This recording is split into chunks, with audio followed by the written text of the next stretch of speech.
welcome to Buckets and Bubbles. It's been a while, Mike. We've Yeah. I think we should be open and transparent. There's been 2 games, so we're gonna sort of pretend that we're doing the games sort of, Yeah. in chronological order. But the truth is, there's been 2 games. Let's not lie. It's currently the international break. Correct. Yeah. Correct. But before we get started, why is it called Buckets and Bubbles? Shit. It's called Buckets and Bubbles because over the weekend I was in an establishment where the washing machine decided to spill its guts and it was full of bubbles and we needed buckets. There we go. There's something. Yeah. There we go. Okay, yeah, fair enough. Let's do that. I mean, it's not that entertaining, if I'm honest, but there we go. I'll go first if you want. Okay. It won't. I don't think it'll take very long. It were definitely Spurs, isn't it? No. Was it Bournemouth? It's Bournemouth. Right, okay. Give me a sec. It's Bournemouth. So Right. Bournemouth, we played Bournemouth on the Saturday the 27th of September, which was 2 weeks ago, almost.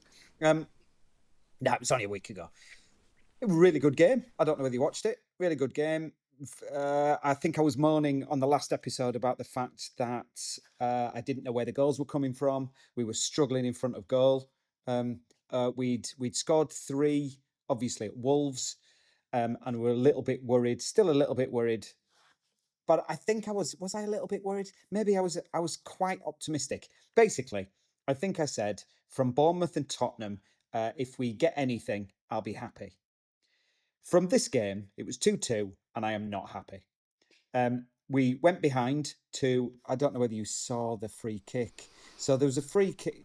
You've probably seen the free kick. Yeah. The free kick, and Brendan Aronson is the draft excluder.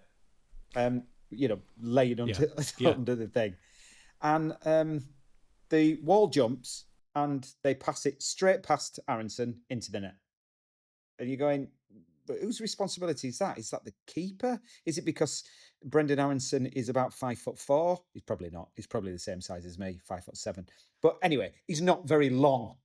So you're kind of going, is he the right person to be in there? Anyway, they scored, gutted because prior to that, Dominic Calvert-Lewin had 3 really good opportunities. I mean, within the first 10 minutes, there was a ball put through to him. I think it was by Stack. And he was through one-on-one, put it at the keeper. Then there was some nice work I think it was down the right by Bogle, and the ball went in, and he had another opportunity, and he missed that. And then there was some good opportunity by good work by Goodmanson, I think, on the other side. And again, he just puts it straight to keeper, a header, like free header, and he must be 4 yards out, and he puts it straight at the keeper. And you're going, come on, we've got to be better than that. Anyway, ultimately they scored, but then we rallied. I thought they played really, really well. I thought for the vast majority of the game we outplayed them. Bournemouth are no mugs. They're up there for a reason. They're a decent side, and I thought we not only matched them. I thought we well deserved the 2 goals that came. The first one was a header by Rodon. His first goal, I think, for Leeds United. I think it might be one of his first goals. I think it's his first Premier League goal as well. Anyway. Good header, that was a nice goal. And then again, Goodmanson doing some amazing work down the left-hand side. I thought him and Bogle on the 2 wing-backs, if they are wing-backs, probably full-backs. Yeah. But bombing on. Both of them brilliant. He gets the ball. He sort of, in fact, I thought the referee was going to blow up because he sort of sat on the ball on the byline and just kind of manoeuvred it round. And sometimes manoeuvred it round. Okafor takes it off him, runs into the box, takes a shot, it deflects, and then I think it's Aronson that swings a leg at it. That gets blocked. It comes out. To Longstaff, and Longstaff, I'm not going to say he fires it top. It goes top corner off the post. But I think he shins it a little bit. Yeah. But you know what? Fair enough. Because Longstaff was immense in the centre of midfield. Aronson was good. Did what Aronson does. Is like a annoying little Jack Russell that just won't leave you alone. But his final ball leaves a lot to be desired. Dominic Calvert-Lewin should have scored 3. I mean, I don't think there'd have been any complaints if we'd have won that game 5-2. But then it gets into the last sort of 10 minutes. And I think this is where, and I'll talk on the next show, the next one, when we talk about Tottenham, I'll talk a little bit more about my worries. But my worries are that the established Premier League teams, just the quality they can bring off the bench. I think I might have mentioned it before. We just can't get anywhere near that. Bournemouth did that. We sat back, and then I think it was 93, 94 minutes. I'll double check that in a minute. I can't remember exactly, but they we give away a free kick, I think, and then the ball gets delivered. There's a bit of messing around in the box, and it ends up at the back post, and they put it in and equalised. And they didn't deserve it. Not for me. I thought we deserved to win that game. So it was one of them where you're sort of walking away going, God, that's a bugger. But we played really well, and considering they are a decent side, we did all right. But I'll go straight to my stinker of the match. Cool. Yeah. We'll get straight there. Daniel Farke. Yeah. And the reason being, he makes a substitution just before that free kick. He takes Dominic Calvert-Lewin off, and he brings on Nemecha. Now, that actual substitution might not have made any difference to the goal, but there was somebody at the back post, unmarked, and everybody knows that if you're on a set piece or a corner, you don't make a substitution at that point. No. You just don't, unless it's an injury or you just... And so it was like, what have you done? Why have you done that? So that might have...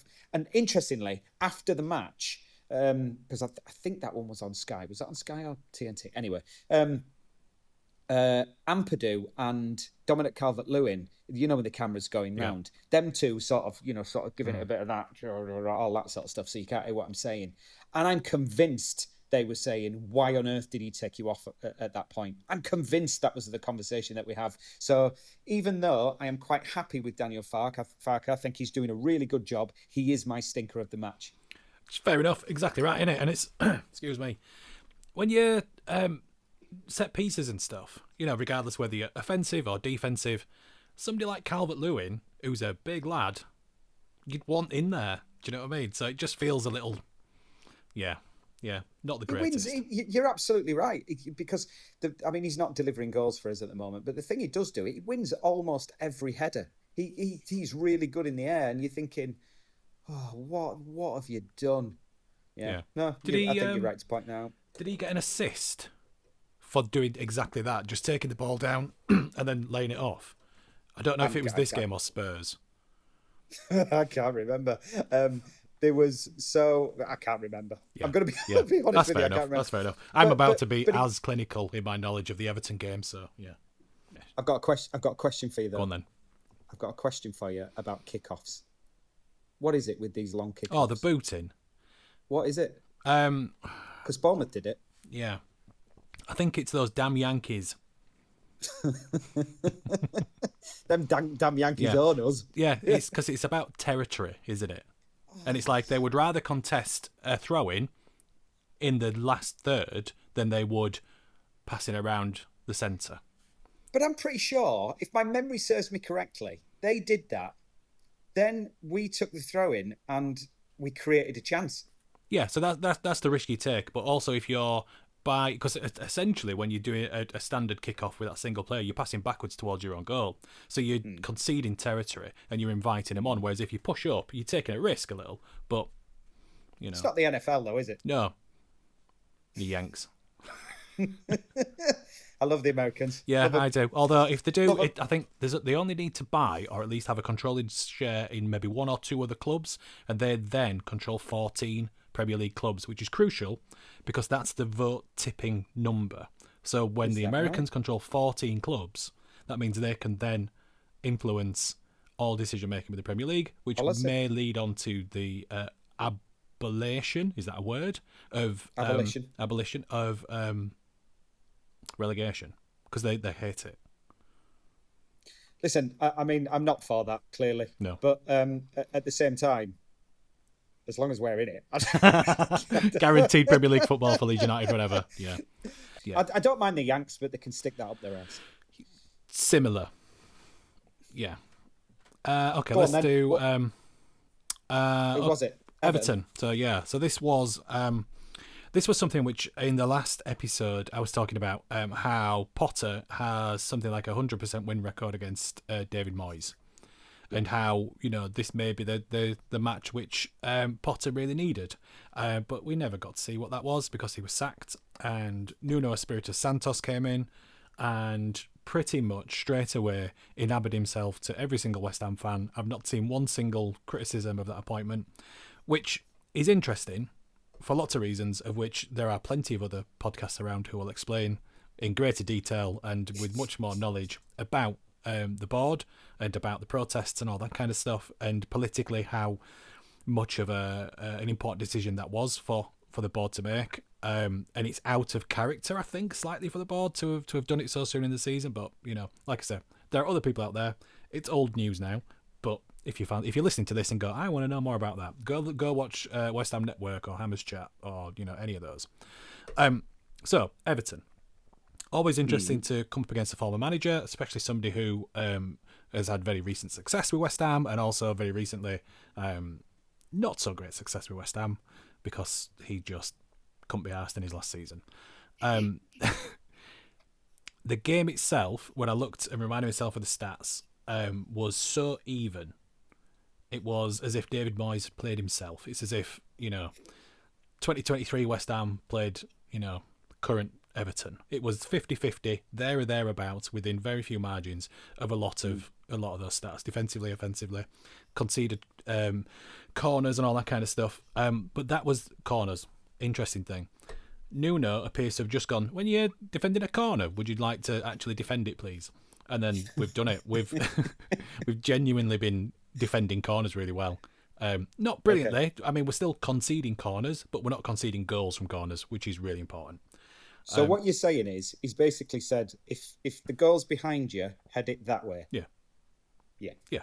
Okay. And he's brought back Alphonse Areola rather than Hermansen. He's stuck with Mavropanos, who I think has become probably our most informed defender this season, which isn't, it's not Ballon d'Or. We're still, 18th in the 19th in the league. Whereas Dominic Calvert-Lewin is Barn d'Or. That nice, like it. I mean, it's not going to make the clip edits, the little that, but Yeah. My favourite, just a tangent, my favourite Ballon d'Or pun is when Craig Dawson won the European trophy with us, and we would always calling him Ballon Dawson, because he was just an old school, stick your body in way defender. Love Craig Dawson.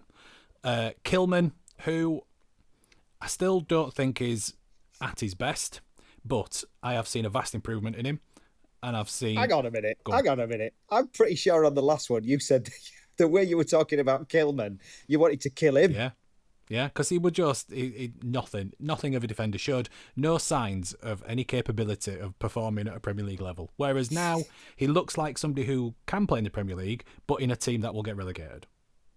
If you see what I mean. So at least he's playing at the standard of Premier League, and he's showing a bit more about him. And I think given another couple of, we've now we're looming onto the international break. Nuno will have his coaching staff around him. I hope to see as close to the £40 million defender that we bought. He's somebody who has worked with Nuno before, and Nuno is one of those coaches who he's a bit of a man manager, he's a bit of an arm around the shoulder, a bit of that kind of a geezer, as well as somebody who plays very defensive counter-attacking football, much like in the ilk of David Moyes. So I expect more from him, because I think the style of football will suit him, and I also think the current head coach will understand how to get the best out of him. So Kilman has been shite, but he's looking better, which is nice.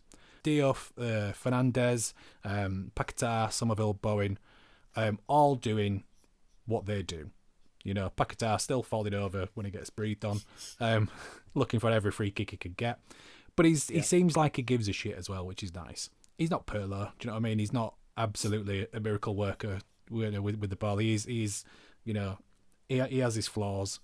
He can try a bit too hard, I think. And he tries, those line-breaking passes, and they don't always come off. But I'd rather that than him just disappearing. The two I've kind of missed out. Magassa, I think he's still finding his feet in the Premier League. He's one of those who I think it's only fair to kind of give him the season and just to see where we are at the end of the season, and then I think we could really judge him. Holding midfielder. Yeah. He's all right. There's been a few mistakes. He's not quite reading the game as you'd think, but he's still quite young.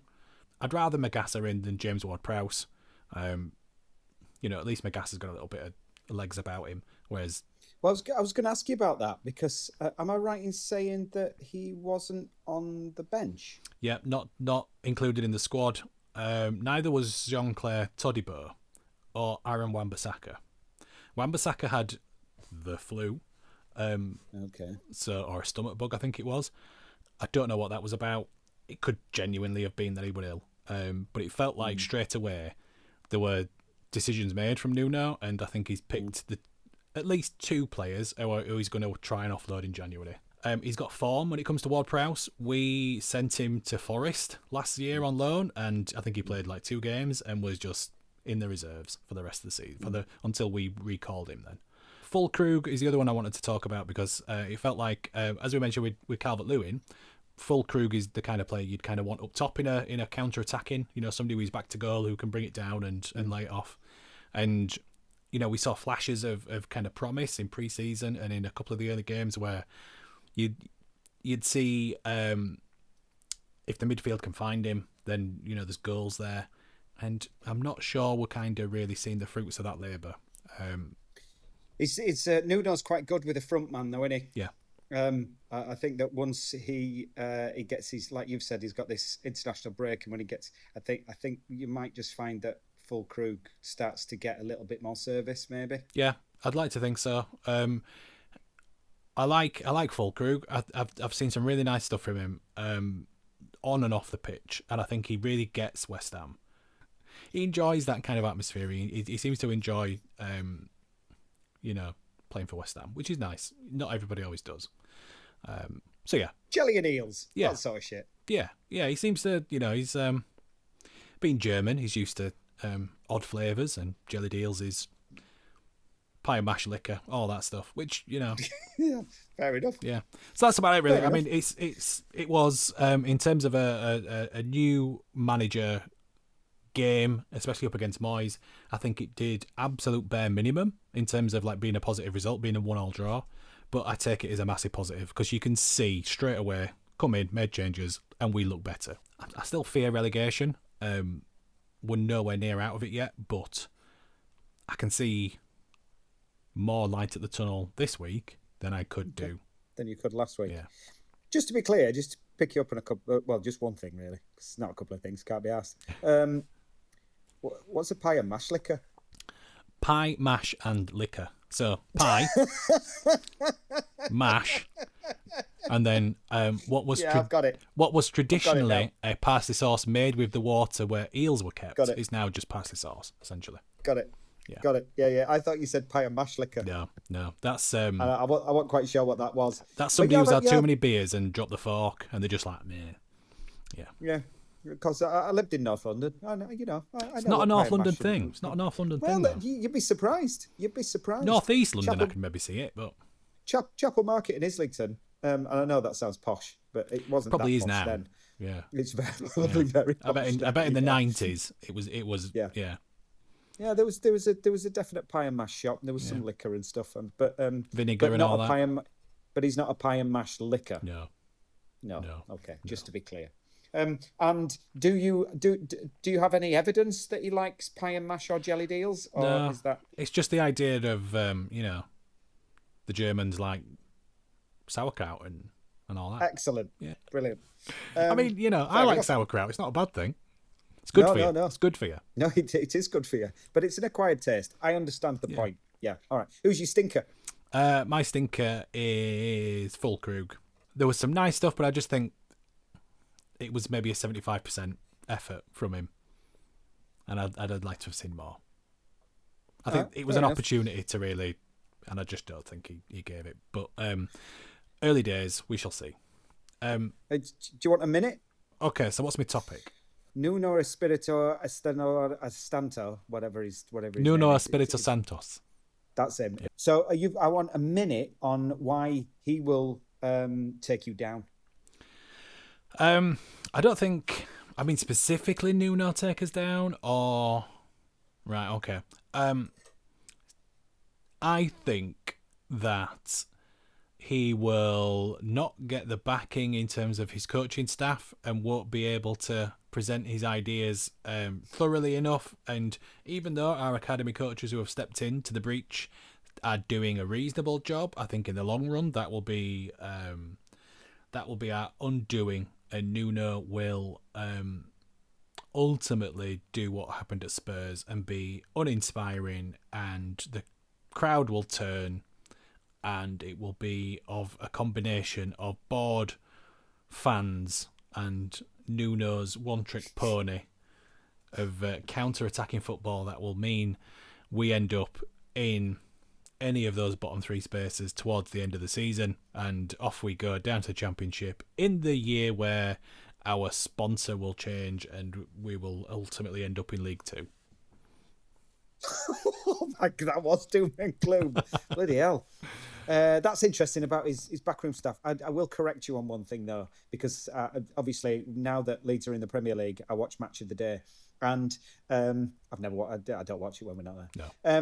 No. It's no longer counter-attack football. It is now transitional football. Oh, they're good on the transition. Yeah, because that sounds better than counter-attacking football. Yeah. But I'm going to talk to you more about football in style. We're going to get complicated in the next episode. It's not me talking about transitional play and all that shit. Yeah. Counter-attacking. Fair enough. Give me a minute on why Okafor will be Leeds United Player of the Season. Well, actually, that's not necessarily a difficult one, because I think what we're starting to see from Okafor is we're starting to see he is a bit of a difference maker. Now, interestingly, I haven't done the social media stuff from back, which I'll do in a minute. In fact, about 30 seconds. But he will be the player of the season for us, because he's going to make the difference. He's now starting to work back. He's working a little bit harder in defence. He's getting used to the league. After the last game, I think it was after Wolves, or I can't remember which game, he said the speed of the league surprised him. And how physical it was. So once he gets up to speed with that, assuming we can keep him fit, he's going to be a difference maker, and will probably be the top goal scorer, because let's face it, DCL ain't scoring many. That'll do. Brilliant. Was that a minute? Because I can't see it. Yeah, I didn't refresh the thing, so I think it's about that. Yeah. What, you didn't put me a timer on? No. All right, I'll do that. I mean, there's a timer there. I just didn't refresh it, so when I went to look and time you, I was it was just random times. 3 minutes 11. Fair enough. Yeah. So who have you got next week? So who've we got in the future? Arsenal. Declan. You're playing Arsenal next. Yeah, away at the Emirates. We're playing Tottenham. Tottenham, yeah. That'll be interesting. It will. Yeah, Kudus hasn't scored yet for Spurs, has he? Shall we leave it there? Yeah. And I'll see you next time. All right. Bye. No. Don't forget, like, subscribe, all that bullshit. See ya.